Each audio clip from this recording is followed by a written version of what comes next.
Hello friends, welcome to काकुलिस घरोয়া রান্নাঘর। বন্ধুরা, আজকে আমি আবার একটা নতুন রেসিপি নিয়ে চলে এসেছি। রেসিপিটা একটু নতুনত্ব। রেসিপিটা হলো বাটা মাছের কালিয়া। আজকে বাটা মাছের কালিয়াটা একটু নতুনত্ব, কারণ একটু অন্যরকম ভাবে আমি বানানোর চেষ্টা করেছি। আশা করি তোমাদের অবশ্যই ভালো লাগবে। তাহলে চলো দেখে নাও বাটা মাছের কালিয়া। বাটা মাছের কালিয়া বানানোর জন্য আমি এখানে দেখো বাটা মাছ নিয়ে নিয়েছি। এবার নুন হলুদ দিয়ে খুব ভালো করে বাটা মাছগুলোকে একটু মেখে নেব।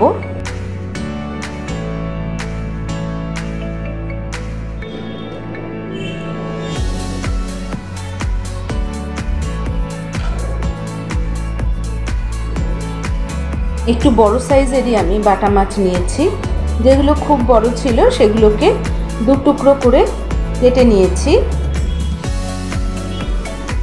দেখো খুব ভালো করে আমি বাটা মাছগুলোকে নুন হলুদ মাখিয়ে নিয়েছি। অন্যদিকে আমি কড়াইতে তেল গরম হতে বসিয়ে দিয়েছি। এবার আমি একটা একটা করে মাছ তেলে ভেজে নেব।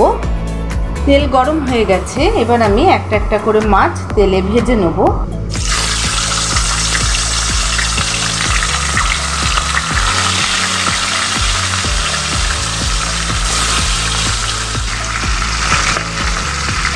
দেখো মাছগুলো আমি কি সুন্দর ভেজে নিয়েছি লাল লাল করে।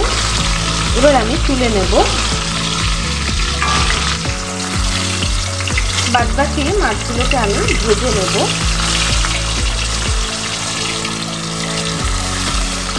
দেখো সমস্ত মাছগুলো আমার ভাজা হয়ে গেছে। কড়াইতে আমি আরো কিছুটা পরিমাণে সরষের তেল দেব। কালিয়াতে দেবার জন্য আমি লম্বা লম্বা করে আলুগুলো কেটে রেখেছি। এগুলো এবার আমি ভেজে নেব।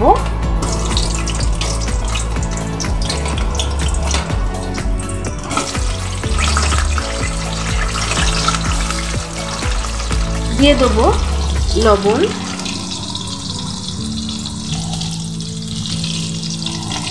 হলুদ,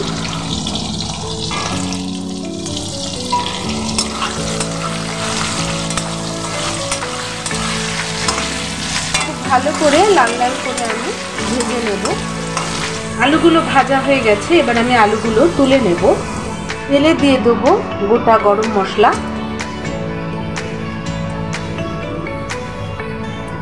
কালো জিরে ফোড়ন, দিয়ে দেব পেঁয়াজ কুচো,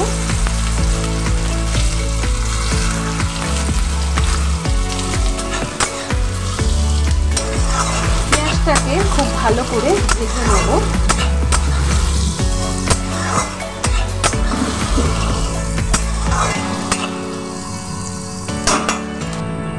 দিয়ে দেবো ক্যাপসিকামের টুকরো,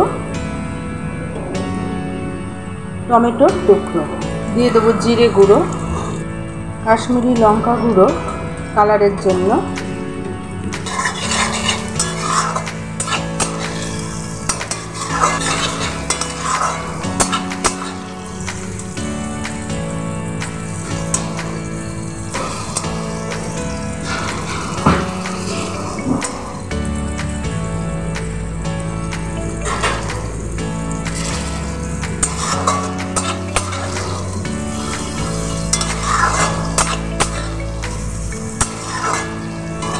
ভালো করে কষিয়ে নেব।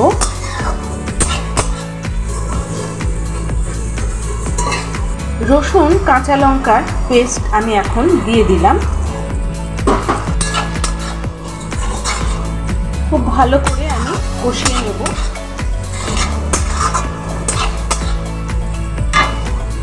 খুব সুন্দর একটা গন্ধ বেরিয়েছে। দেখো দেখতেও কি সুন্দর কালারফুল হয়েছে। বন্ধুরা, সম্পূর্ণ নতুনত্ব একটা কালিয়া। অবশ্যই তোমরা বাড়িতে এটা ট্রাই করবে, খেতে খুবই ভালো হয়। আলুগুলো আমি এখন দিয়ে দেব।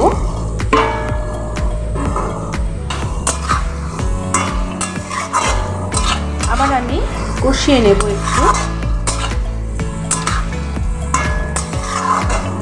যে সমস্ত বন্ধুরা আমার চ্যানেলটাকে সাবস্ক্রাইব করে রেখেছো তাদেরকে জানাই অনেক অনেক ধন্যবাদ। আর যারা এখনো অবধি আমার চ্যানেলটাকে সাবস্ক্রাইব করনি তাদের কাছে আমার অনুরোধ, অবশ্যই আমার চ্যানেলটাকে সাবস্ক্রাইব করে আমার পাশে থেকো। এখন আমি 1 মিনিটের জন্য একটু ঢাকা দিয়ে দেব। ঢাকনাটা সরিয়ে দেখব। দেখো চারপাশ দিয়ে তেল ছাড়তে শুরু করেছে। খুব ভালো করে আমার আলুর সঙ্গে মশলা কষানো হয়ে গেছে। খুব সুন্দর একটা গন্ধ বেরিয়েছে, দেখতে কালারফুল হয়েছে। দেখো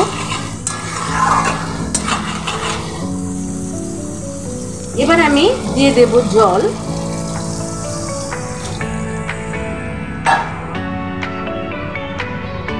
মিক্সির বাটি ধোয়া জলটাও আমি দিয়ে দেব।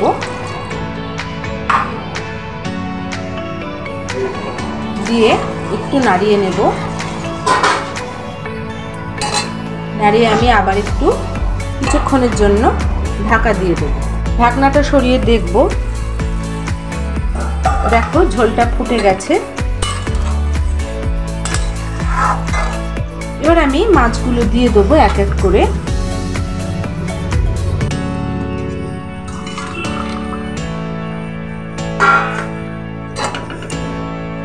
একটা একটা করে আমি সেট করে দেবো মাছগুলো। কিছুক্ষণের জন্য আমি একটু ঢাকা দিয়ে দেব। দেখো বন্ধুরা, রেডি হয়ে গেছে আমার বাটা মাছের কালিয়া। তো কেমন লাগলো আমার এই রেসিপিটা অবশ্যই কমেন্ট করে জানিও। ভালো লাগলে লাইক, শেয়ার এবং আমার চ্যানেলটাকে সাবস্ক্রাইব করতে ভুলো না।